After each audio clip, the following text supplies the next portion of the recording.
Hello students, welcome to BBVN online classes. In our previous video session, we were reading the second part of the Sound of Music chapter, that is the Shehnai of Bismillah Khan. So we have read that कि किस तरीके से औरंगजेब जो हैं उन्होंने अपने जो ampere था उसमें एक म्यूज़िकल इंस्ट्रूमेंट जिसका नाम पुंगी रखा था उन्होंने, वो बैन कर दिया था और फिर सबको लगता था कि एक दिन ऐसा ज़रूर आएगा जब ये इंस्ट्रूमेंट रिवाइव होकर वापस आएगा। और इसी तरीके से जो शाह के चैम्बर में सबसे फर्स्ट टाइम पर बजाई गई थी by a barber, it called the instrument named shehnai. Shehnai जो है वो आज भी उसका साउंड जो है वो बहुत ही ज़्यादा ऑस्पिशियस माना जाता है, पवित्र माना जाता है। जितनी भी आजकल नॉर्थ इंडिया में ट्रेडिशनल वेडिंग्स होती हैं, टेम्पल्स हैं, वहाँ पर आज भी शहनाई को बजाया जाता है। Then the shehnai was part of the naubat और traditional ensemble of 9 instrument found at royal courts. इतनी ज़्यादा ये इम्पॉर्टेंट था ये इंस्ट्रूमेंट कि जो नौबत है उसमें इसको शामिल किया गया था। उस्ताद बिस्मिल्लाह खान जो हैं उनको क्रेडिट जाता है शहनाई को क्लासिकल स्टेज पर ले जाने का। आगे देखते हैं कि किस तरीके से उस्ताद बिस्मिल्लाह खान जो हैं उन्होंने अपने चाइल्डहुड से लेकर के जो मोस्ट सिविलियन अवार्ड है जो कि बहुत ही कम लोगों को मिला है, दैट इज़ भारत रत्न, वो किस तरीके से अचीव किया है उन्होंने। As a 5 year old Bismillah Khan played gilli danda near a pond in the ancient state of Dumraon in Bihar. इससे हमें पता चलता है कि उनका जन्म जो है वो बिहार के डुमराव गांव में हुआ था और वहाँ पर वो जो है एक सरोवर के पास में, एक पॉन्ड के पास में गिल्ली डंडा खेला करते थे। He would regularly go to nearby Bihariji temple to sing the Bhojpuri चैत्य। वो रोज़ जो है पास ही में एक बिहारी जी का टेम्पल हुआ करता था, वहाँ पर जाते थे चैत्य गाने के लिए। At the end of which he would earn a big laddu weighing 1.25 kg, a prize given by the local महाराजा। और जब उनका चैत्य जो है वो फिनिश हो जाता था, जो वहाँ के लोकल महाराज थे वो बिस्मिल्लाह खान को एक लड्डू दिया करते थे जिसकी जो वेट था वो 1.25 kg था। This happen 80 years ago। ऐसा हुआ था 80 साल पहले। अब पढ़ते हैं कि किस तरीके से उन्होंने ये अचीव किया।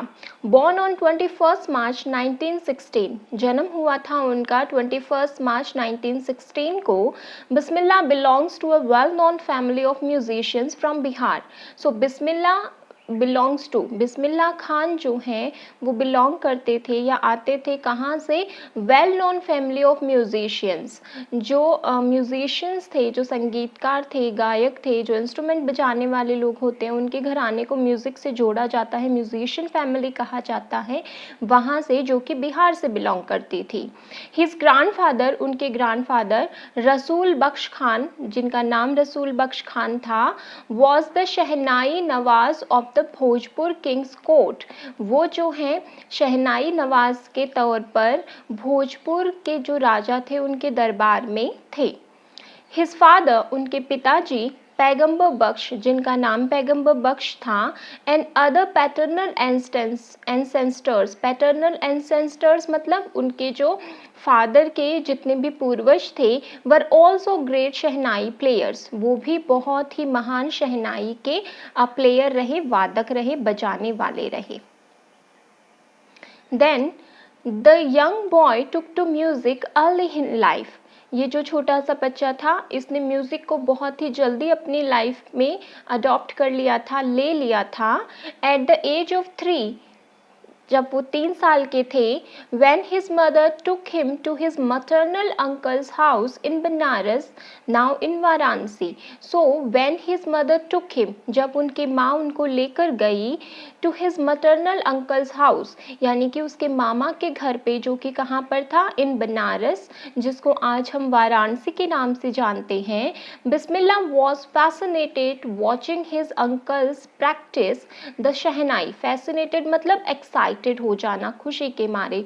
तो बिस्मिल्लाह वॉज फैसिनेटेड, बिस्मिल्लाह खान जो हैं वो बहुत ज़्यादा एक्साइटेड हो गए थे। वॉचिंग हिज अंकल्स प्रैक्टिस, देखते हुए अपने अंकल को प्रैक्टिस करते हुए, किसे प्रैक्टिस करते हुए? द शहनाई, शहनाई को प्रैक्टिस करते हुए। Ali Baksh to the Vishnu temple of Banaras where Baksh was employed to play the Shehnai. Okay. Soon Bismillah started accompanying his uncle. Accompanying मतलब कंपनी मतलब साथ देना और accompany मतलब उनको साथ देने लगे, यानी कि soon बिस्मिल्लाह started accompanying his uncle. जल्दी ही बिस्मिल्लाह खान ने शुरू कर दिया था अपने मामा के साथ में जाना। अली बख्श जिनका नाम था टू द विष्णु टेम्पल, कहाँ पर जाते थे उनके साथ में? विष्णु टेम्पल में ऑफ बनारस, जो कि बनारस में सिचुएटेड था। Where Bakhsh was employed to play the shehnai, जहाँ पर बख्श जो हैं शहनाई बजाने का काम किया करते थे। Ali Baksh would play the Shehnai and Bismillah would sit captivated for hours on no end. Ali Bakhsh would play the shehnai, वहाँ पर अली बख्श जो थे वो शहनाई बजाया करते थे। एंड जो हमारे बिस्मिल्लाह खान थे वुड सिट कैप्टिवेटेड, कैप्टिवेटेड मतलब इतना ज़्यादा मंत्रमुग्ध हो जाना कि आसपास की किसी चीज़ का ध्यान ही नहीं रहे। Captivated for hours on and, यानी कि जब तक वो शहनाई बजाना घंटों तक बजाया करते थे, जब तक वो रुक नहीं जाते थे, बिस्मिल्लाह खान भी अपनी जगह से हिलते नहीं थे और बिस्मिल्लाह खान का पूरा कंसंट्रेशन जो था वो शहनाई पर रहता था।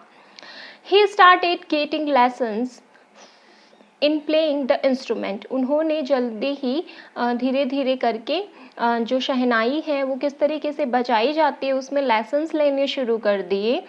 Would sit practising throughout the day, practising मतलब अभ्यास करने के लिए, तो वो अभ्यास करने के लिए घंटों यानी कि पूरे पूरे दिन तक जो है वो उसी की प्रैक्टिस में लगे रहते थे।